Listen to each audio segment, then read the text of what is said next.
videos for our sales pitch. Look at, yeah. Total hillbilly. Deal. Alrighty, deal. We're gonna go ahead.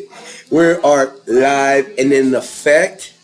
This is the second episode of Tone Talk by Ricky Bobby. And today, we currently have my Uncle Jack Kalmar. But I call him Theo Jack. But I'm gonna let him introduce himself. Theo Jack, talk to him, Theo. Okay, Jack Kalmar, retired Army guy. Yes, sir. Yes. You say it so simple, Theo, but I want to take the time and tell you, thank you so much for your service. You took that pledge. You served our country, and I want to tell you, thank you. I am very honored to have you in my life, and I'm very thankful for the sacrifice that you made for our country. So thank you, Theo. And honestly, thank you. A lot of people don't do it, and you did it. So, Theo, tell me, Theo. I know that you're a U.S. Army vet. I see your decoration. But, Theo, before we get into Army, Theo, I know you're from West Virginia. You dislike the Longhorns. I don't say I dislike them. I only dislike them when we're playing. And, Theo, go ahead and show them the West Virginia... West Virginia, right there. West Virginia, yes, sir. That's how you know we got West Virginia. No, Theo, it's gonna be a good episode. So, Theo, how old are you, Theo? Right now, I am 62. You're 62. Wow. Okay, Theo. So that makes you what? You were born in the 50s, Theo, late 50s, early 60s. I was born in 1962. Wow. What was going on in 62? Was that when the Outsiders was out, Theo? It's right before Kennedy got assassinated. Ooh, okay. I was a year old when Kennedy got assassinated. Wow. Hey, man, so tell us about your childhood, Theo. So tell us, did you grow up in West Virginia, Theo? Is that why you're West Virginia? I'm a military brat. I was born in Louisiana. Okay. My father is 20-year Air Force guy. Okay. He was a fighter pilot. Oh, tell us a little bit, what did he serve, Theo, if you don't mind? Flew F-4s, F-111s, Vietnam 3 times. He's got a couple of distinguished flying crosses. Oh, yes. You know how we get those license plates? Yes. With the stuff on? Yes. Well, was presented to him by the governor of the state of West Virginia. Wow. Yeah, they presented his because there's not many. Hey, to get that type of presentation, you must have done something right. Yeah. So for the distinguished for the DFC, So you had it in you. It was born in you to be in the military, you know? Oh, basically, because when my first night with my parents, because I'm store-bought. Yes. Which means adopted for anybody out there. My first night with my new adopted parents was in the officers club on an Air Force base. Wow! I have pictures at home of me in a bassinet thing in the middle of a table at the officers club. Wow! I don't remember which Air Force base it is, but Air Force base. So, wow, okay. So because he moved around, I moved around, and I knew pretty quickly that I was going to be in the military. That's good too. Yeah, I'm very glad that I could see how the military tradition. I know it's gonna sound crazy, Theo, but it's kind of like from Forrest Gump, Lieutenant Dan. Yeah, how he had a family member. Theo, I feel like that is now in our tradition. You know, some of our family members in our family, you know, some of us might go into the military, some don't. And I'm glad that some of our family members choose to go into the military. Because I know in some families, they encourage not to. There's some people and I encourage my kids, hey, the military is always a great option. There's a lot of options in the military. You know, the military is, I know that I considered going into the military. I didn't go into the military because I was going to be a dad I found out I was going to be a dad, but I was going to go into the U.S. Army. I was going to go. The thing with the military is that you don't have to do 20 years. the military. Let's just say some kid doesn't have uh, college money. He's not going to get any scholarships. He's not going to, he's not blowing the world up with his grades to get to college and all that kind of stuff. But he wants to go. Military is a great way to get you by, money. get your degree, to get the head start. Yeah. Because you can go to school while you're in the military. Not to mention you have a bill coming out after the military. So it's kind of it help you build up for your future afterwards. And I do want to go ahead and say that there is a lot of people from the military that go to the oil field. Because they're used to not being home, and a lot of old military people look out for their own, Right. So definitely, I do come across a lot of ex-military, and I definitely look out for my veterans when I see them out. I see people with hats like yourself, and I thank them for their service, because I'm married into this family, and this is the first military family that I have had that was very active, like as we are ourselves. And y'all have had that effect on me. They're like, hey, I thank the veterans that I see that they're decorated or that they have something, and I'm like, hey, thank you for your service. I feel like just that simple gesture, without pulling out my phone, without doing. Sometimes it's just the small things that you do without having to present it to the world that matter to people the most. Sure. Like I know how y'all go take the wreaths to the tombstones over there to where Grandpa now maybe same cemetery. Yeah. Those are things still that I definitely want to bring to light, and I definitely want to bring light to the military community because I know that they go through struggles. And I know that there is struggles in the military community or people that go through it, that I definitely want to bring light to it. Oh, there's all kinds of things. VA works a lot with PTSD. They work a lot with any other mental issues that are out there. I mean, it's hard for a lot of people to reconcile taking a life. Wow. And it not be personal. Yeah. You know what I'm saying? So how can you live with yourself? I mean, you're getting ordered to shoot at people, but then again, most people are going to shoot back if they get shot at. I think it's I already know that I was one of those people. I was like, somebody shoots at me. Well, you gonna get back. I learned how to shoot a rifle when I was barefoot and walking around in shorts. That's. So tell us about your childhood. That's something we learned early. Well, my dad's a West Virginian, and in West Virginia, you learn how to shoot early. My father was a European skeet shooting champion. Okay. He was. And since he's been retired, he has probably been West Virginia state champion in several different categories for skeet shooting, trap shooting, those kinds of things. So he can shoot. So there's no warning shots at the Kalmar house. Yeah. No. You step onto the wrong pad there. You're a goner, buddy. Sorry. Hey. Sorry, it doesn't matter if you turn around or not. You're gonna get dragged across the sidewalk. I love it, Theo. I love it, Theo. So, Theo, what age did you join the military, Theo?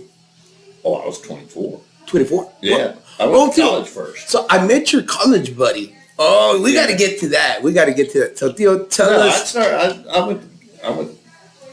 I was dumb enough to go to college for 7 years. Theo, what college did you go to, Theo?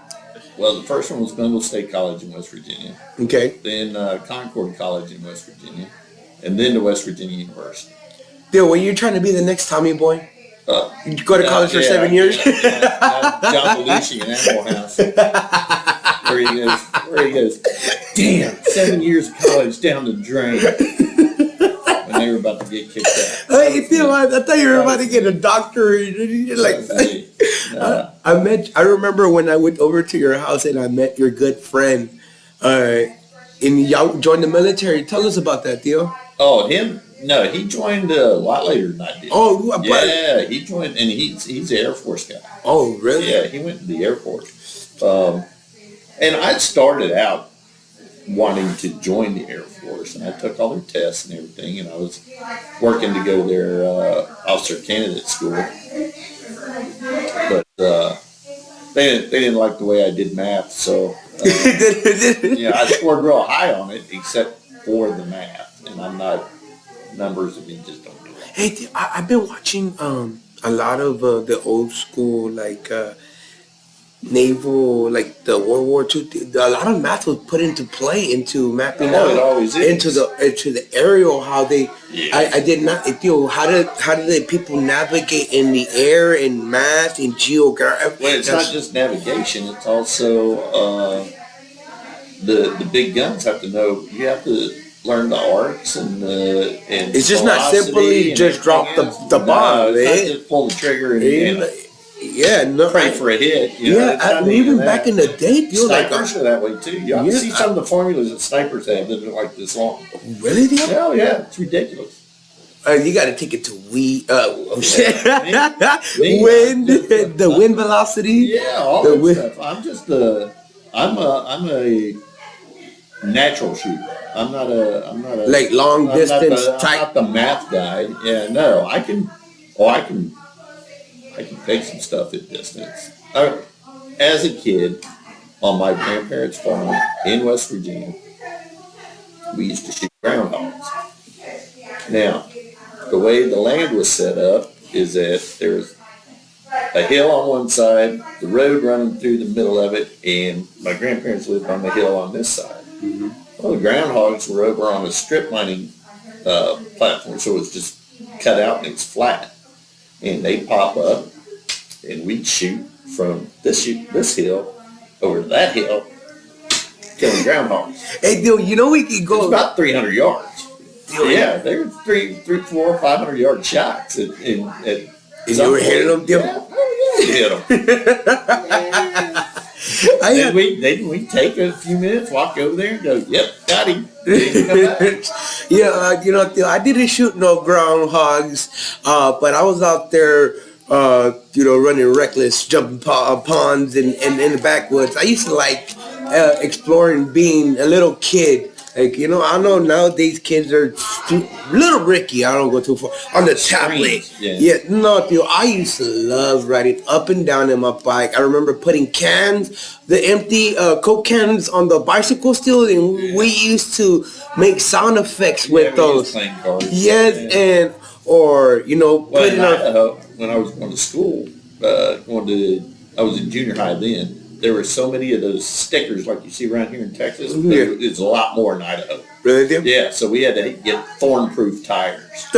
Yeah, so we could ride through the middle of the desert. We had trails all over the place. And where was this at? I was in Idaho. Idaho. I've never been to Idaho. See, I've gone north. So I've gone Oklahoma. What's above Oklahoma and then I've been to Montana, North Dakota, Colorado.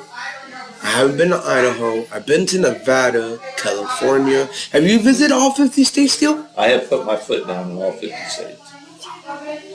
At least done that in all 50 states. All right, Theo. Most extraordinary place that you've been in the United States? I liked Idaho. You liked Idaho? I did like it. I liked Idaho and I liked South Carolina. Why, Theo? South Carolina is, for me, it was good for riding motorcycles because I had a couple. So I would go to Myrtle Beach, either on a Harley week or what we call Brother Bike Week. I'm surprised you didn't end up in a bike club, Theo. No, I'm too much of a loner to do that. So, I don't need anybody else. So I just rode for the fun of it. Yeah. But Idaho, if you are an outdoor type person, that was the place to be. If you were a snow skier, if you were a fisherman, if you were a deer hunter, if you were any kind of other just like if you like to be adventurous outside Idaho, was the place to be. Oh yeah, loved it. Oh, okay. Loved it. All right, motorcycle. When I was a kid, you could walk out into our schoolyard had a nice big grassy field, but right on the other side of it, nothing but desert. We go out there hunting snakes and lizards and all kinds of stuff, put them in stuff. And take go out adventure seeking. That's what I meant about being a kid, Phil. Yeah, yes, that's what we did as a kid. Yeah, we used to venture out and just. The thing was, come back before the street lights come on, or you're in trouble. Yeah, if I heard my middle name, I was in real trouble. Right? Yeah. Come on before the street lights. And my father-in-law aired up Ricky's tires, and we're getting there, Phil. I think where life is going, I think we're all starting to see that some things are better just the old way, the traditional way. I think, like, even me, Theo, like, I forgot what the name is, but I started this at 12/2/24, Theo, and it has helped me a lot. And I know a lot of people are going to be like, well, you can put it on your phone.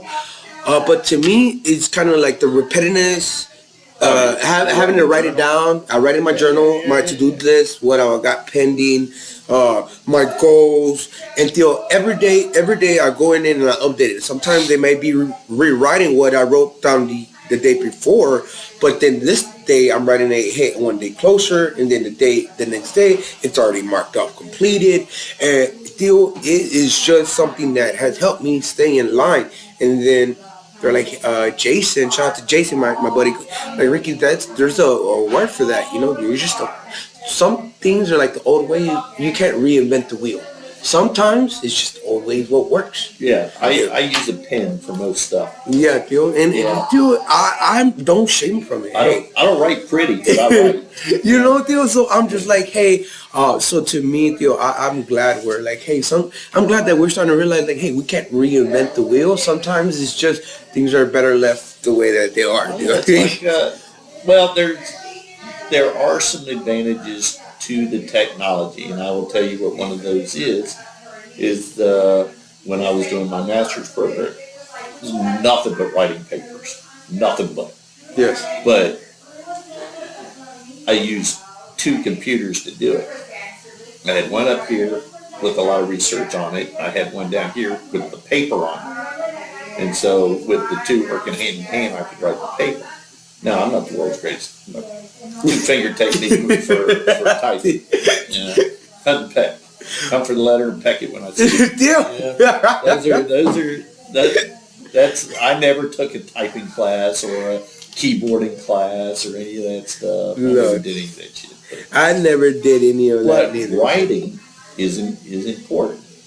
And I look at some of the stuff that I've written and I'm going, damn, I'm actually pretty smart. I don't think that we realize how smart we are until we actually are in the spot, Theo, because, Theo, I like to read. I love to read. I love to read. I love to do my research on things. If I don't know something, Theo, like, when me and you have our conversations, or when I'm around, I was telling my interview yesterday, Coley Benz, shout out to him. It's the people that you rub elbows with. I have learned a lot of things from my family, how being married into this family. I have learned a lot of things. I have tackled in a lot of stuff that have now I integrated into my lifestyle. Birthday cards, holiday cards, voicemails, letters, things of like. Before I was like, I could just send a message. Like, no, it was because you never know. Yeah, right. Right. I still call Grandpa's house. I just did it the other day. I was longing for his voice, and I heard his voicemail, and that would suffice. Yeah. Oh yeah. That was suffice. I've still got his cell phone on my plate. So to hear his voice, hey, I left him a voicemail, and got back to trucking. But some things are just, hey, I feel it, like, hey, do you see like how the old retro fashions coming back to you, like the windbreakers? They're over and over and over. The baggy clothes. I'm just like, dude, I had that in 1975 right there, whatever. And it's like, that's coming back? God, I hated it then. Why are they bringing it back? Why are y'all bringing it back? Yeah, but it's more prevalent in women's fashion than it is in men's fashion. I mean, if they don't bring back velour, I'll be happy. What's velour, dude? Break it down for me. Velour is that velvet feeling, fake velvet stuff. It's like, do not bring it back. Yeah. I mean, I had a lot of it, but oh my God, because that's all there was. But don't bring that back. Don't bring that back. No, I like the materials that they have now. Oh my God. All right. Theo, so what year did you join the military, Theo? 1987. Tell us about training camp. It's like a long time ago, doesn't it? It is, Theo. 19, you go, what the hell? We went around, we're some of those people that went around the turn of a century. And it's like, I used to read a lot of stuff on the Civil War. Oh, you did, you do? Oh yeah, tons of stuff. Well, you were born in West Virginia, wasn't that in the history? Well, yeah, West Virginia actually seceded from Virginia and became a separate state because West Virginia didn't believe in slavery. They didn't have it, where Virginia kept slavery. Okay. So they seceded so that there could be a free state. And yeah, there's lots of sites around there. You know, you go run around Virginia and West Virginia, you'll see a lot of Civil War sites, battlefields, all that kind of stuff, museums, all that stuff. But when you go to cemeteries and you see somebody that was born in 1865, and then you see his death on the other side, it's like 1932. You gotta go, man, that guy saw some stuff. Right? He went from a horse to a car, saw airplanes for the first time, never got to rocket ships though. It's like my grandmother. My grandmother was born in 1910, and she lived past the year 2000. A couple of years. Like what? That's 90 years? 90 something? Yeah, she was 97. Wow. So that's 2007 history. is when she died. And so if you can imagine what was going on in 1910, we hadn't even hit the First World War yet. Yeah. You know, we were still 8 years away from the First World War. And you know what? What caused the First World War? I wanted to. Oh, Germany. Go ahead and break it down for me, Theo. Bring it down. Germany started both of them. Yeah, I caught on to the Second World War II. I saw how Hitler came into power. I saw how the United States did not want to join at first, and then how we were talking earlier, I saw how the same thing happened in World War I too. Oh, really? Germany decided to. There was God. I'm forgetting stuff now. It's all right. It's the year. But it was there was an assassination of somebody in Germany, whatever, and they thought the French did it, so they went to war, and then everybody started piling on. The Americans didn't get into that one until the last year of the war. You know, that war started in 1914. We didn't go till 1917 and ended in 18. Yeah. Okay.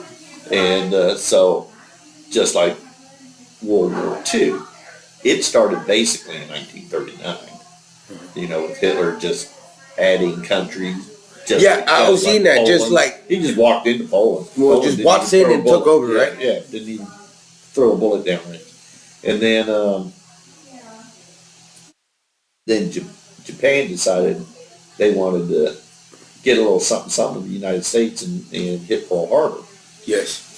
And so brought us into the war. And Japanese themselves even doubted themselves in doing it. Said, maybe we don't want to wake that sleeping giant. I wonder what. No, I do not want to offend them, but I wonder what would trigger Japan Theo, their country was so small, but their military might was big. I will At the time, yes. At that time, their military might. They, if you look at the history, well, they were all still about, their shoguns and their warrior class and all this stuff, and so they had a huge military. And then I did see where the Germans.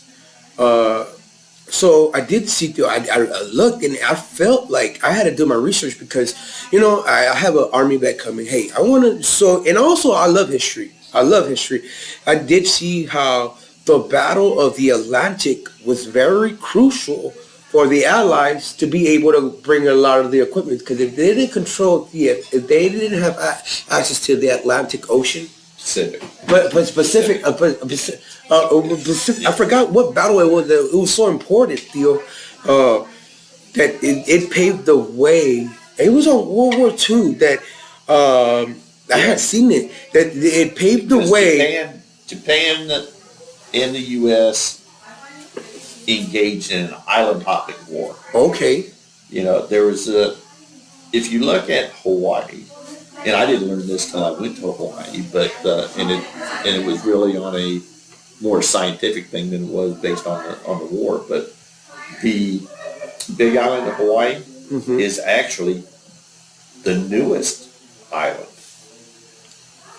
out of the Hawaiian chain. It's actually the newest one, relatively speaking, as far as age with the other ones. And you notice how they get smaller going up, and then all of a sudden they come back up over into Japan. Yes. Well, that's a whole tectonic plate thing that moves, that's been moving for millions of years. Yes, Phil. Okay, there's actually another island that's probably 150 feet away from breaking the water line on the United States side of the Big Island of Hawaii. Because there's another island coming up. Really good. And they're moving. And they move. So, guys, so you've got Wake Island and Midway and Midway. I've seen that. Okay, so that's islands. What Midway. And so that's all part of that chain, and it's a big old crescent in the Pacific, and that's how they determine their success or failures in this war. Wow. By hopping those islands and taking them. Iwo Jima, and Midway, Wake Island, all these islands. Dude, and they were island hopping. I was wondering too how till they could get a space where they could launch airplanes off of it and directly attack Japan. Okay, to get closer, right? Yeah. To get closer, because they really didn't have anything that could do it. I was seeing also too how Winston Churchill, if I said it right, he before he get the U.S. involved in World War II, he rallied up. They're talking about the British, right? How they rounded up their troops. I was like, wait a minute. And then before I was like, well, how? Great Britain, right? But if you don't know, people that do not know, they went ahead and called their favors in from New Zealand, from Australia, and then they had people from India. At that point, Great Britain was still an empire. Oh, the Great Britain Empire. There you go, Theo. There you go. They were fighting in South Africa. They brought in Australia. Yeah. Because they were all part of the British Empire. They got Canadians too. Oh, I seen that, Theo. That show's on Netflix. They're all part of the British Empire at the time. They weren't separate nations yet. So is that why they're taking the Queen Elizabeth off of the Australian bill, Theo, because they're trying to separate themselves from that, from the Great Britain? Yeah, more or less. Right, Theo. I can see how you want to be an independent. I mean, they are independent. Oh, they're all these countries are independent now. And okay. so there is some ties to them. I mean, it's still the Union Jack's still on most of the flags. Yes. The stars and bars that the British flag has. Yes, sir. They're in the corner of just about every one of the New Zealand. Yes. Australia. They all pay their royalties in some way, somehow to them. Yeah, there's still ties, but they are still individual sovereign nations now. It does make sense how Queen Elizabeth would travel. They've broken a lot of those uh, let a lot of those treaties just wear out, you know, and things like that. So, but I didn't know that. But I was watching that show and it opened my eyes to a lot, that there was a lot of wars against a lot of countries that were fought on other countries. Yeah. They were against each other, but they didn't fight it on their country. They fought on other countries' land. Right? Like, they fought in Libya. We didn't fight on our land. Right? I know. I was seeing that deal. We like fought Europe. We fought off of boats in the Pacific. Yeah, I saw it. Like, I saw that. I was seeing Netflix, and they're like, yeah, they were fighting in Libya. I'm like, what were they doing in Libya? What were they? I was like, do y'all know how rich that oil is now? That's land. Africa was, that's where Rommel got his big name. Hitler's general in South Africa. He was called the Desert Fox. Oh, that's the one that I was watching. He was the one that for lack of a better term, kicked some ass while he was in South Africa. He was a big time tank commander. That's the one that they have on the show on Netflix, and they were showing how that guy, he took his defeat, and they told him basically, here's a gun, or they gave him something. Either you do it yourself, or we're gonna go for your family. And he did it. He took himself out, and the Germans just kept it a secret. And it tells you on Netflix, like, hey, it's a well-kept secret until now. Yeah. You know what I mean? He committed stuff coming out. He committed suicide to save his family, so that way they wouldn't. But exactly who you're talking about, Theo. He was a tank commander, and that's why they said that Libya was the perfect battleground for him, because he was a tank. He used to be in the tanks, and he knew how to maneuver in that type of. He was a serious strategist for tanks. Yes. Until he met who? The U.S., right? Yeah, U.S. guy. Which guy? I don't know, Theo. Break it down and give it to me, Theo. General George S. Patton. Okay, then break it down to Patton was the same type of guy as Rommel. Okay. He thought tanks were the way of the future. As a matter of fact, Patton was an Olympian. Really, Theo? Yeah, he was in the Olympics. So they had what was it called? I forget, but it was a series of five events, but fencing was one of them, and shooting was another one. So it was military type competitions. Yeah. And he was Olympian. He didn't win anything, but he competed for the U.S. I think he came in like 4th or 5th. And so he's the one that gave that. But he knew that tanks were going to be part of the future of warfare, and so very early on, he got into it. He saw a tank in World War I. They came in late World War I is when they started using tanks. That was a big, clumsy looking. Yes, I see that. Yeah, and he said that's the future right there. And so from World War I on, because he fought World War I too, he was a lieutenant, and coming up the ranks, he got into that side of battle of tanks, and so he faced off against Rommel. Basically wiped South Africa up with him. I was seeing how the U-boats, Wolfpacks. German Wolfpacks. Hey, Theo, if they would have given that general whatever the U-boats that he had asked for in the beginning, they say that it probably would have been a different outcome. I'm sure they were. The U-boats submarine warfare was very new, but Germans were good at it. They're saying that if they would have given that general the 300 U-boats that he had asked for originally, that it would have been, because this guy, there's a commander, I don't know the proper name, they sent this guy to attack, and he attacked, and he came back to a parade. Yeah. A parade, like so successful in the mission and obliterated. I forgot. There is video out there. I mean, I don't know where you can find it now, but there's video out there of periscope footage of U-boat periscopes looking right at New York City in the harbor. Really? Yeah. And according to records and actual captured subs, the Japanese had subs in Pearl Harbor. So you can research that. They had these little 2-man subs. I've heard about those. Yeah, I've heard about those. Basically, like suicide missions. Like, hey, they're far in between. Just about, they're far in. I'm pretty sure there's a elite military group out there that there were some kamikaze subs too. Yeah, I've heard about those. Yeah. I've heard about the kamikaze. The pilots in the Pacific were towards the end, where the Japan knew that they were, they're going towards losing. Yeah. And hey, yo. I saw it. I had seen the video where the sailors are like, how do you avoid a plane? You know what I mean? You got a plane, you're trying to shoot it down. You got to shoot it till it explodes and keep it off of it, yeah. Yeah, hey, Theo, fuck, man. My brother came back from his deployment, and he was showing me his training. And then my cousin came with her husband, and he's also in the Navy. But he works on the air. My brother's on the USS Bainbridge, and I forgot what my cousin and her husband are on.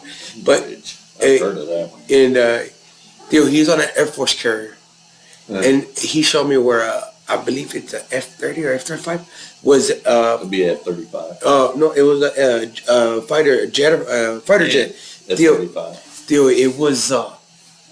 It had flown off the Air Force carrier and it went into the ocean.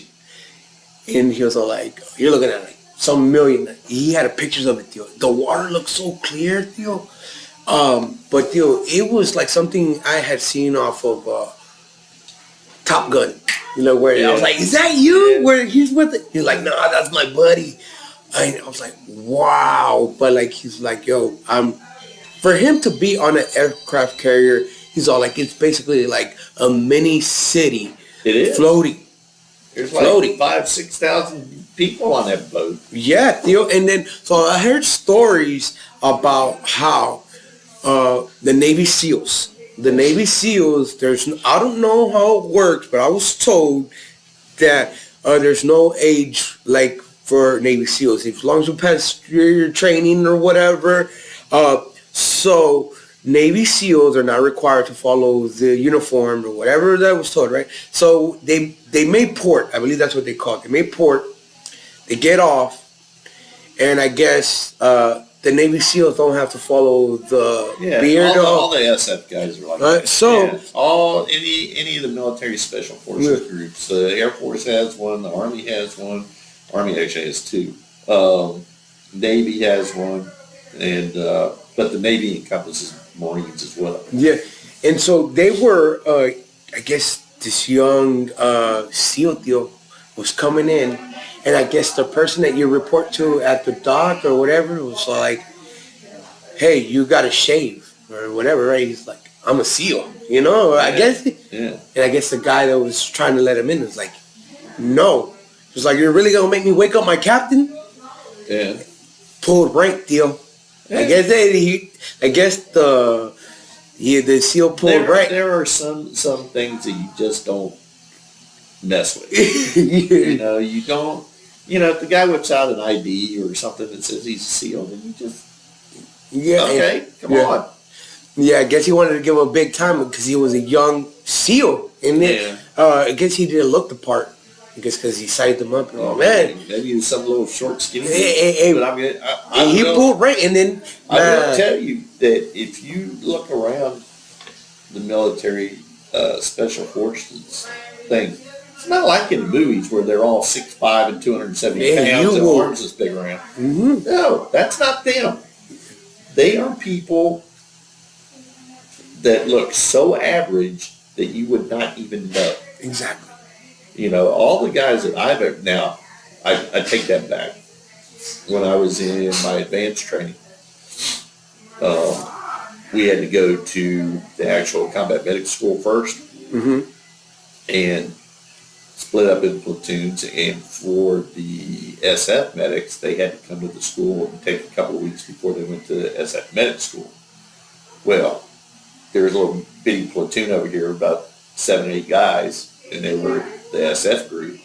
The guy standing out front was the staff sergeant. That dude was 6'5" and about 250. He could run 2 miles in about 8 minutes.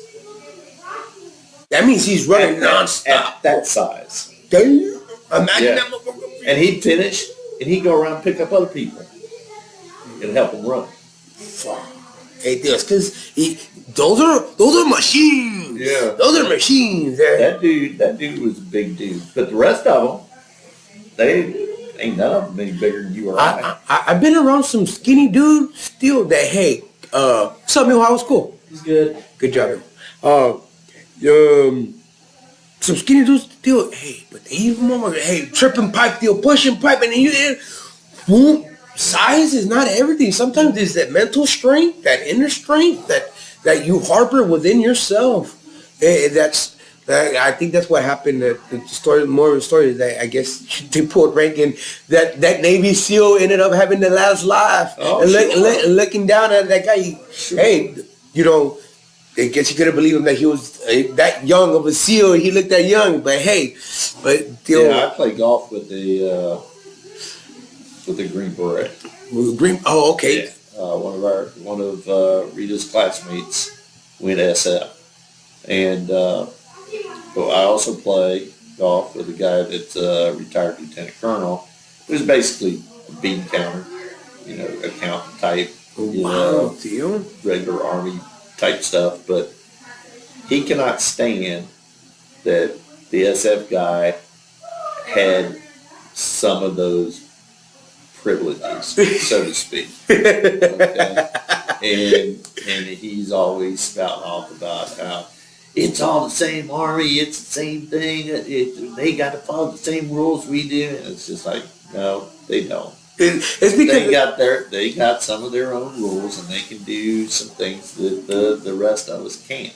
But they can also physically, by training and by their own abilities, can do things that the rest of us can't. Yes, so, I think it's that we gotta give them that treatment of elite. Like, okay, you got the elite. Like, hey, go for it. You're one of the elite. We're all on the same team. As long as it's America, baby, America. Yeah. That's all the same flag. It's all it is. And speaking of the flag, Theo, I want you to go ahead and let them know, Theo, what you told me. There are rules to hanging up the United States American flag. Oh yeah, there are. There's just a whole. Tell them, Theo. Tell them, Theo. If you are gonna hang a United States of America flag, please be honorable of our flag, respect our flag, and hang it up properly. If you're not gonna do it, then don't do it at all. Then don't worry about it. Just, you know what I mean? Hey, I'm not a patriot. I'm just saying I love my country, right? And I love my flag. Nobody has to wave it 24/7. I have a couple of flags. I put one on my back porch. I put one on the back, but I only do it on days that I have I have a calendar. The VFWs and stuff put out calendars of days that you should fly an American flag. Yes. And that's when I fly it. I don't do it all the time because I'm unless I've never built a flagpole in my front yard, put spotlights all over it, and that's when you can fly a flag 24/7. That's what I want to do. Yeah. I want to do it, and that's cool. I just never got around to it because I had these two other flags, and I looked on my calendar. Yep, hook them up, and I'm good for today. I want to do I want to put up the American flag because I'm very proud of my country. I'm very proud of my family members that have served my country, and I'm proud of being American, Theo. And I think that we just need to have that patriotism back, bring back that patriotism, and just be proud of where of our country. This is our country. We got to be proud of it, and change starts with us, and it starts with our attitude that we have towards our country. I know a lot of people have opinions and stuff like that, Theo, but we just got to remain positive, spread the good energy. Well, here's part of it. The patriotism isn't what some people think it is. Tell them, Theo. What is it, Theo? Patriotism is about love of country, but it's love of a united country. There you go. Not this divisive bullshit that we're going through now. Yes. I mean, the two-party system now in our country has gotten to the point where it is so divisive that it's pretty much a 50-50 proposition. You can do a coin flip on who's going to be president anytime, anywhere. Thing of it is that whoever wins those elections, Republican, Democrat, or even some other third party, is that people have to accept that as that's what it is. That's the people's will at this point in time. And there are more elections, so we can either put them out or keep them in. Mm-hmm. What a lot of people don't think now is that those are our leaders, but they're not. All those people work for us. There are elected officials. Yes. We say, I need you, me, the people, need you to represent me doing this. Okay? You're not in charge of me. I'm in charge of you. But I need you to represent me in all of these things. I need the 2 senators to represent me. I need some representatives in Congress to represent me, because I can't do all that stuff myself. No person can. So we, the people, elect you all to take care of that work for us. We are delegating to you. You are not delegating to us. We are delegating to you to put this country in a good spot. Yeah. So I don't know where along the line that politics became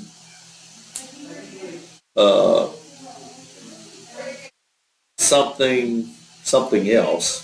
Yeah, Theo, I really don't know, Theo. It's like how you said, like the presidential, like, hey, Theo, without getting too far, like you said, you got to take your wins when you you vote for elected officials. Sometimes you want the person that you choose to, you voted for to win. Sometimes they don't win. You got to be able, hey, sometimes, hey, you got to take it. You can't do what happens. Yeah, but at least. And I made an effort to tell my kids, if you do not vote, you got to vote. You don't have a dog in the race. If you do not vote, and you just sit there and complain, mijo, go vote. I remember telling David, the day of voting, mijo, I cannot tell you who to vote for, but I am telling you, you need to go vote today.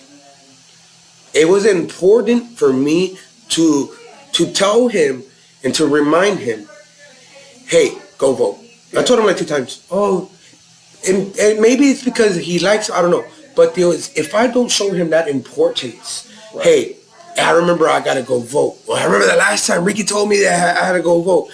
Because next time, the next 4 years around, I don't know how he feels about that he went to go vote, but I'm pretty sure it is a good feeling, because when I went to go vote the first time and I saw that the candidate that I voted for didn't win, I was like, well, maybe next time. And then this time that I like voting, Theo. I like to see that my voice counts. Yes. And it feels good to be part of that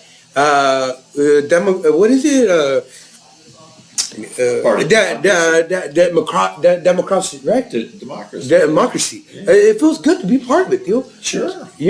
That's what our veterans fought for. And it feels good to be a part of that that process, Theo. And it feels good that we all come together, and that on that day we all go elect our officials. We come home and we see who we elected.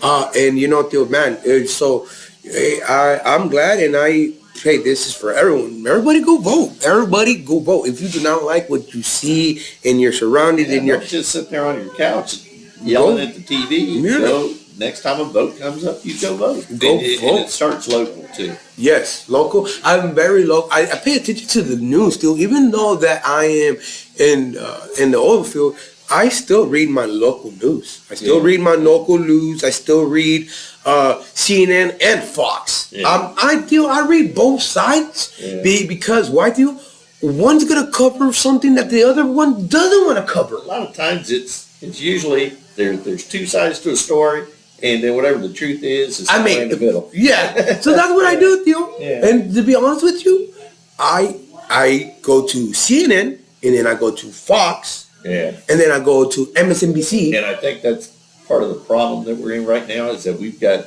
both of these extremes. Republican has gone way off the deep end to the right. Yes. Democrats have gone way off the deep end to the left.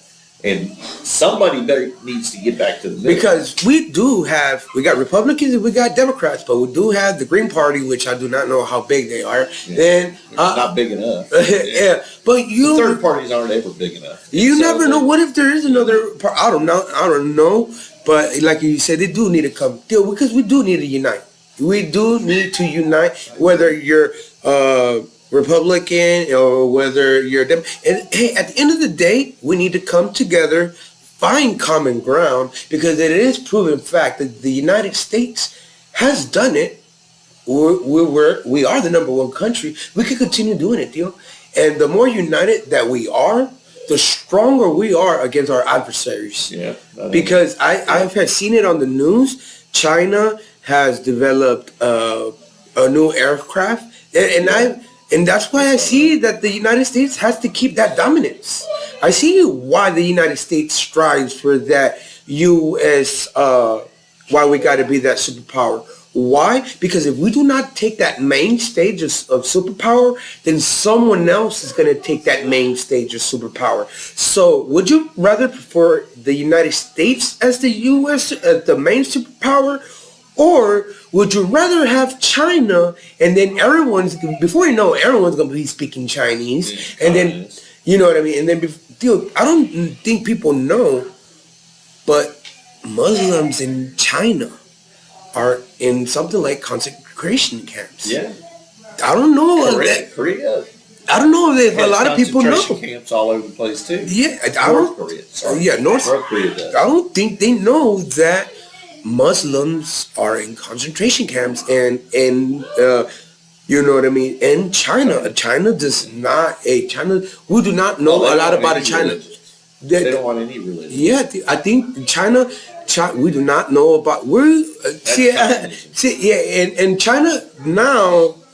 I don't even think not a lot of people know that too. Is that China's elected president is president until he dies. So he may not be a dictator, but he's no, he just got reelected. Yeah, he's reelected now. He's reelected and he's president for term for the last. He was supposed to already had his last term. Yeah, and they elected him again. Yeah, so he's basically gonna be president 10 years or something.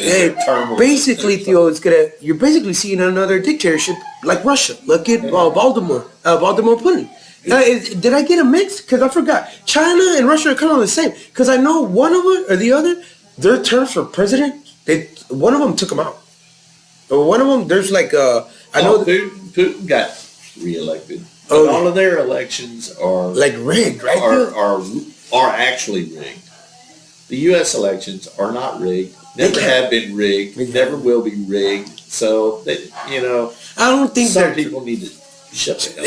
Yes, on both sides. Yeah, on both sides. All BS. And I would say that on both sides because look at y'all now. He's president, and y'all dumb motherfuckers are sitting in jail. Yeah. Yeah.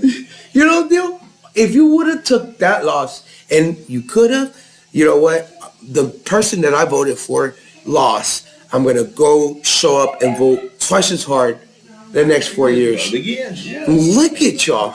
Yeah, I'll sit in jail until you got pardoned. And now you cannot vote ever again. Right, Theo? Well, even the guy sitting in the White House right now can't vote.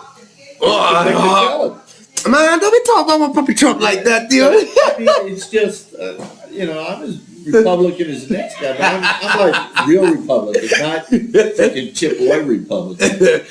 No, tell him what my tia said.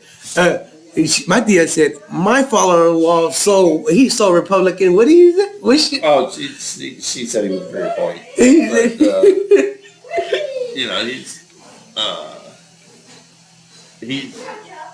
He's mad at him too. He says, like, nobody gets to overthrow our government. Nobody gets to try to do that. Yeah, I think that's just one thing that's I love. I voted for him, but there is just some little things and I don't mind if people vote for him.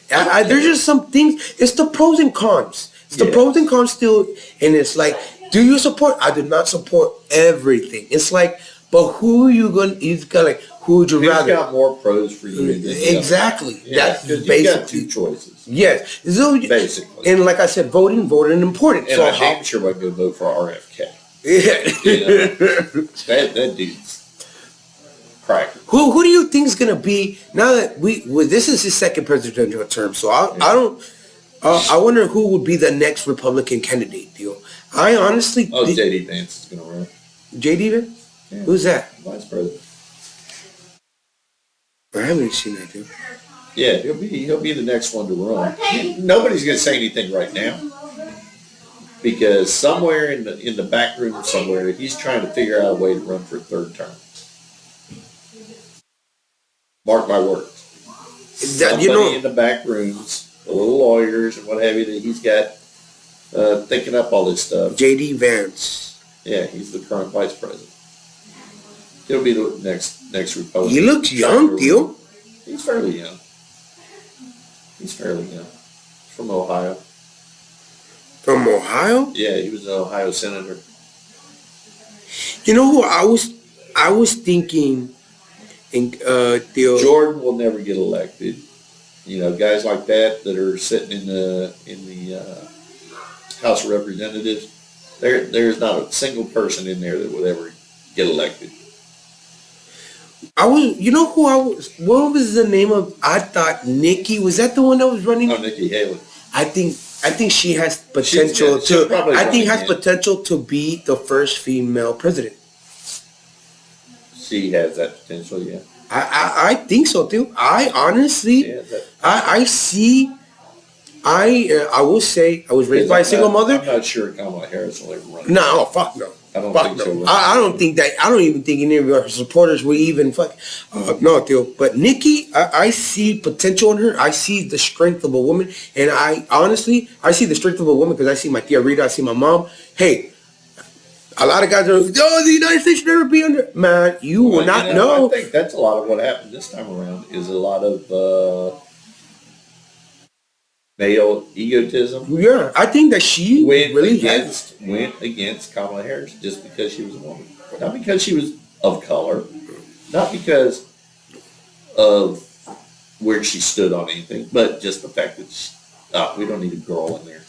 Yeah, but I honestly, America was looking for anything to not let Hillary Clinton in. Oh yeah, anything, because she was a girl. I had no girls. I think Nikki's on the way to become the first. I think she's planting her footsteps. Oh, I'm sure. I'm sure she's planning on running again. Yeah, I think she's still fairly young. Yes, still. I like her decisiveness, the way that she addresses the UN Council, like the leaders. Dude, that's somebody that I want to lead the United States. Fearless. She understands. She actually is a middle of the road Republican. She just can't wrap her head around the extreme MAGA stuff. Yeah. She can't wrap her head around it. But conservatism, she's on it. Yeah. She's a middle of the road. She and Liz Cheney would actually get along. Liz Cheney? Yes. They're the same people. Dick Cheney? Have you seen the Dick Cheney movie, Theo? I did. It was a good movie, Theo. I did. I'm surprised he hasn't ran for president. Do you think he would run for president? No, he's too old. That dude can't even walk anymore. Hey, Theo, it seems like he was actually the one pulling the strings behind pretty boy George Bush. Oh, I'm sure he was. Because in the movie, they're making it seem like Cheney is smarter than Bush. They made Bush look like he was the pretty boy, the frat boy that just got the presidential job because his daddy was president and his daddy still had favors owed because his daddy was a CIA director. Oh yeah.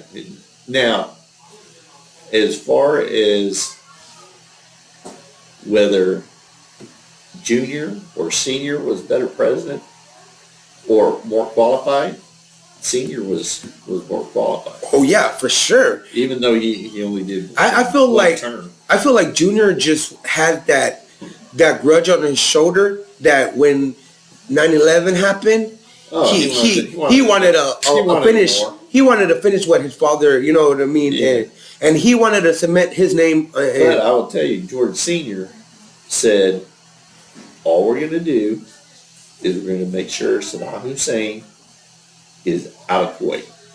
That's all we're going to do. We're not going to go into Kuwait, kick his ass, and do all that kind of stuff. We're going to just make sure he gets out. And that's what we did. We went in there, we kicked his ass out of Kuwait, and we went home. That's what we did. Hoorah! If you have to fight a war, those are the kind of wars you want to fight. You go in and do what the military does, kick some ass, and then leave. Other people can settle building schools and do all that extra shit. Do all of that stuff. Yeah, we don't need to be doing that stuff. Yeah. The military doesn't need to do that stuff. Dude, so let's talk about your medals. So the medals that you have right here, too, it says Iraqi Freedom. I'm a Iraqi Freedom vet and a Desert Storm vet. Yeah. There you go, Theo. Yeah, so I had two of them. I had one on the front end, one on the back end. There you go, Theo. So to speak. What did you do in the military, Theo? I started out as an ophthalmic tech. Eyeballs. All those pretty, what we called RPGs. Yes. Rape prevention glasses. Okay. That's what I gave out. That's what I started out being. And then the Army, in their infinite wisdom, decided to make us all combat medics with additional skills. So we ended up all being combat medics. So that's what I was. Theo, I can imagine what you only saw. Wow. But, so did you see the battlefield, Theo? So you Sure. Wow. Sure. I was up front. I am actually officially the only ophthalmic tech, my MOS, which was at the time 91 Yankee, to have the combat medic badge. Wow. I'm the only one in the entire history of the United States. Hey, you heard it here first, baby. As far as I know. I mean, there might be some others. Hey, no, it's okay. Because of Afghanistan and Iraqi freedom, because they were so long. Yes. But as far as that's concerned, I was... I remember when the war on Iraq started. See, let me rephrase that back. I remember You remember the second one. Okay, the second. I remember 2003. I remember 1991. Still, I remember when the 9/11 happened. I know exactly where 9/11 happened. I was at Jackson Keller Elementary School. My teacher was Miss Kelly. And I remember when the first plane hit, it was national news. Yeah. And it was national news. Everything stopped. Everything stopped. And I remember I was watching, and I thought it was one of those passenger little planes. And my teacher was all like, "No." Begin with, if right at the beginning, they didn't even know what it was. They didn't know what hit the building. Yeah. They had no idea. And then they finally figured out it was an airliner. And I guess back in the day when they have replay, right? So we're trying to figure out, and I told my teacher, well, maybe it's one of those small airplanes. And I remember her saying, no. Then I remember looking at the TV screen, Theo, seeing the sun, and you just see the other plane, Theo. Oh, I remember seeing my teacher and everybody just in the classroom, and then in the intercom just, where America's under attack. God bless America. Yeah. Theo, I think I was sitting in my house because I was on leave in Fort Jackson, South Carolina, and I had just picked up a couple of my cats because they had gotten fixed, and I had just brought them home, flipped on the TV, had my coffee in my hand, and was watching it. And then the first thought in my head was, we're going to go kill somebody. Yeah. And so I already knew we were about to go. Theo, I remember still took another 2 years, but it was sad for me to see, Theo, because I remember 9/11, Theo, was crazy because I remember seeing the news reporters, seeing the people. We see it on TV, but Theo, when you see that America was under attack, I will never forget that when people were jumping off of the building rather than burning up inside. Wow, I will never forget that. Like, yo, when the buildings were coming down. Yeah, and to see that, like, I was a young kid, and that's when I was like, man, I was like, oh, that's why I wanted to be in the military. Then it hurt me when I couldn't go to the military, but I never thought in my wildest dreams that those buildings were going to come down until they did. No, I never thought so. I was like, okay, they need to clean up a big mess, and then after that thought went, all of a sudden you see the one just start going very slowly. Wow. It was slow. Yes, yeah. Like, and then to see the other one, too. And the other one. Oh my God! It was like slow motion. I was like, holy. Yeah, man. And that night, I remember that night. I don't think no one in the house the next day at school. I don't think I saw a smile for like the next couple of weeks. Oh, no. I think everything was dark. Shoot, we had a freaking post-flight alert at 4:00 in the morning to get called in for that. Because we said we don't know what happened, we don't know who did it, we don't know any of that stuff. But I'll tell you what, right now, all leaves are canceled. Don't ask for shit. Yeah, don't go too far away because we may be packing up. So we did all that. And it was the same thing for Desert Storm was totally different. That was so weird. I was in Germany at the time. I was stationed in Germany, and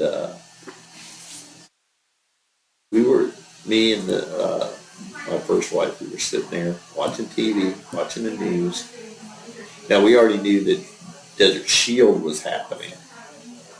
That was the part where they sent a whole bunch of units over in August, I believe, of 90. And then we still hadn't gone to war yet. We hadn't sent enough troops over there. Yeah. And then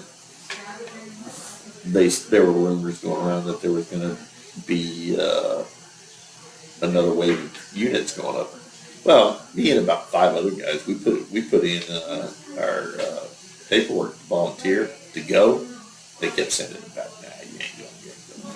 Sorry about that. And then me, that first wife, we're watching the news on TV, and we hear there is a new wave of units going over, and they start naming these units, naming them off. And he said, and 2nd Armored Division forward, an elite unit somewhere in Germany. That was us. Elite unit? What are you talking about? We're just a tank battalion. Hey, we're just a regular unit. Where'd you get elite? Somewhere in Germany. You know where we're at. What do you mean elite? What do you mean? Sure enough, the next morning we got it. We had an alert. 4:00 in the morning, we're standing there. Oh, guess what, guys? We're going to. No shit, we just heard it on the news last night. Hey, motherfucker. You could have let us come in on a regular duty hour. No, you gotta have a whole. Want to go short off? Yeah, you got Colonel. Deal. It's like, oh well. So I know some people. And I had orders in my hand to go to another duty station at the time. Really, Deal? Yeah. Where were you gonna go? I was going to Fort Sill, Oklahoma. I had orders 3 different times to go to Fort Sill and never win. And then never win because that one was because of Desert Storm, and then the 2 after that is because I either made a promotion list or got promoted, and it wasn't a slot for that. Deal. And so, with all respect, Deal, I know that you was Army, Deal, but did you ever touch any of these Army bases in Texas, Deal? I've seen. I don't want to touch specific on cases because but I had seen like these. The U.S. Army, they have these bases here, like between here and Austin, Killeen, or what is it? Oh, you talking about Fort Hood? There you go, Fort Hood. That's a U.S. Army base, yes. Right? Yeah. Did you ever go to Fort Hood? I have never set foot on Fort Hood.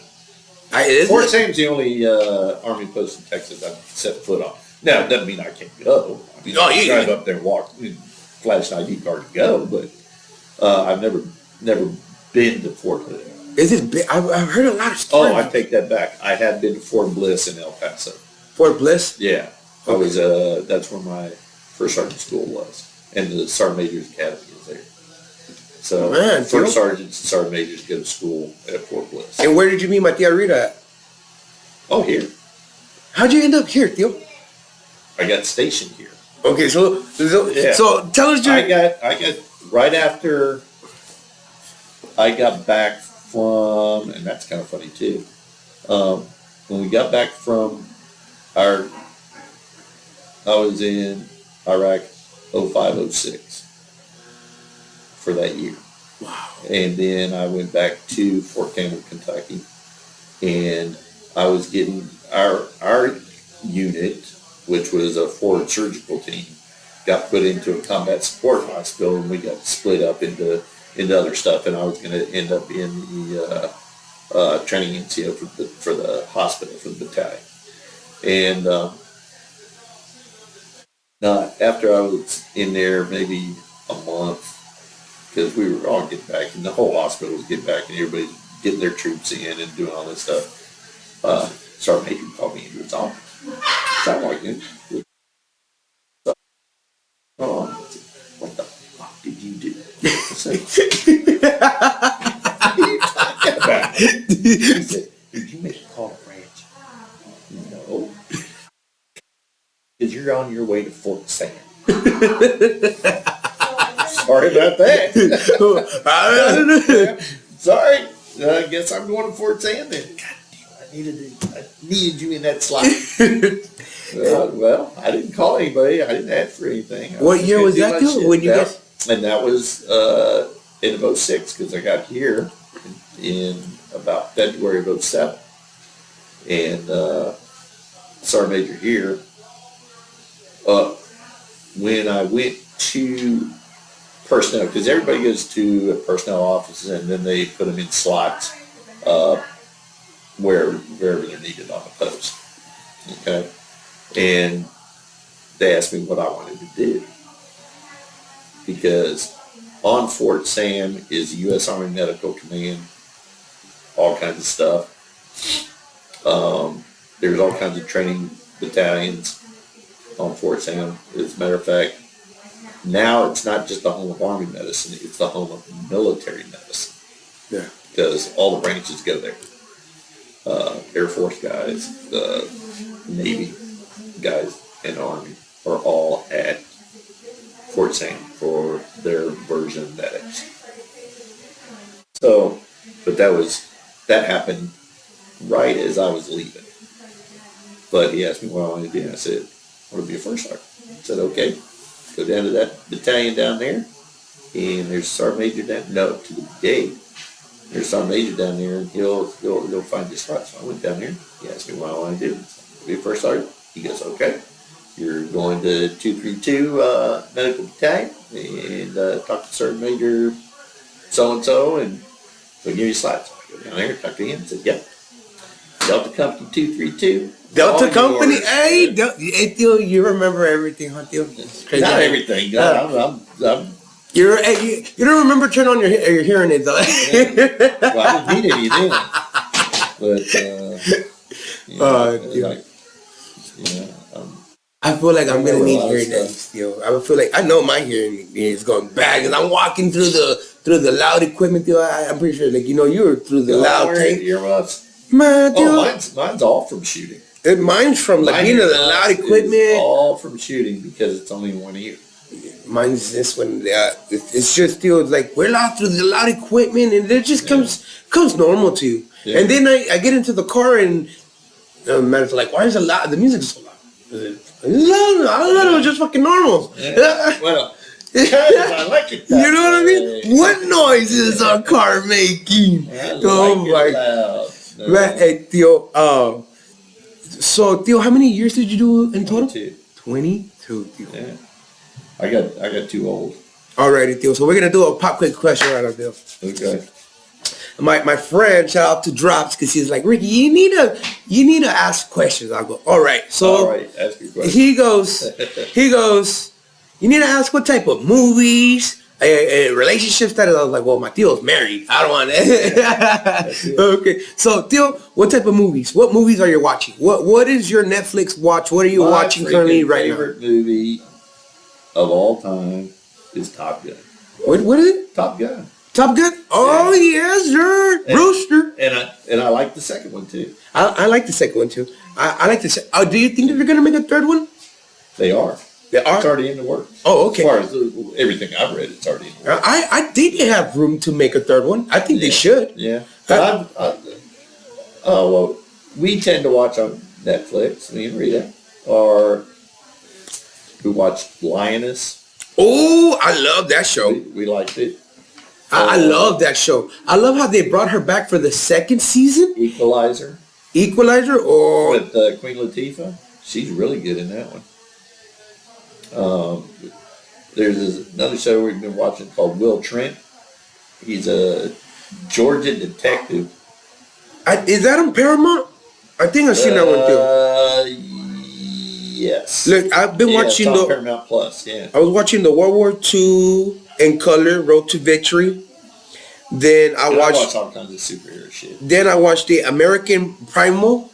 Primeval. Hey, Theo, that one fucking adrenaline rushing like. Then Martha Stewart. Yeah, Rita, you need to watch Martha Stewart Netflix. It shows how she comes up. Okay. Hey, Martha. Now there is some stuff I won't watch. What won't you watch, dude? There's the movie The Hurt Locker. I couldn't watch. I won't watch Hereditary. It was too close. To everything I was in. Really? It was too close. Yeah, it was too close. So, I can watch all kinds of World War II stuff because I wasn't in that war. Yes. I don't care. But anything that's like... I like Black Hawk Down, too. Black Hawk Down, I love that movie. It's a good movie. That little piece of war happened in 1993. But that is probably the best medic scene in any war movie that I've ever seen.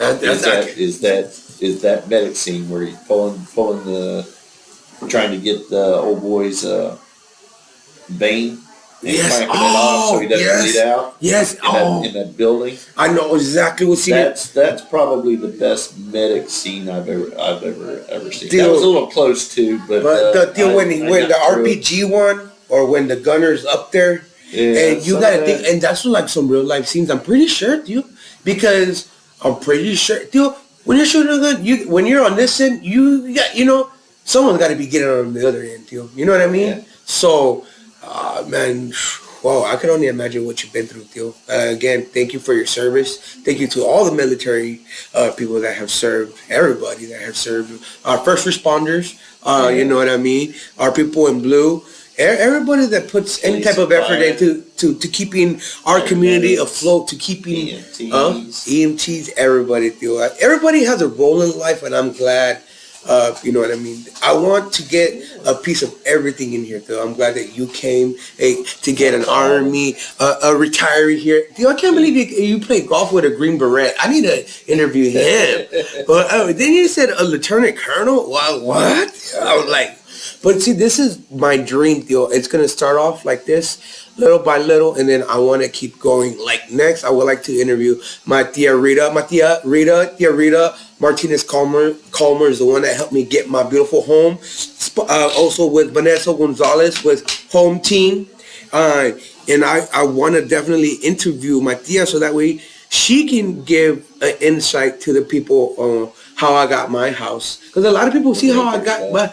Yes, still, and a lot of people, they ask me, who my realtor is. A lot of people don't know the inside and outs of the process of buying a home. Right. I didn't know the process of buying a home. I didn't know that I had to speak to a lender, that I had, I had a 250 limit. Then we had to go, hey, this house was out of my limit, and we were able to make it work. How your credit works with it. Yes, how your credit works. What types of loans are out there. Yes, and so a lot of people do not know, and that's what I want this podcast to do, is to everybody join the military because the military has been very, very good to me. Yeah, so I want this to help people, educate people, and also bring awareness into, like, for my tia, hey, We'll bring my tia here. She's a realtor, but at the same time, my tia gets her name out. But you want to get a word in edgewise. You want to be talking.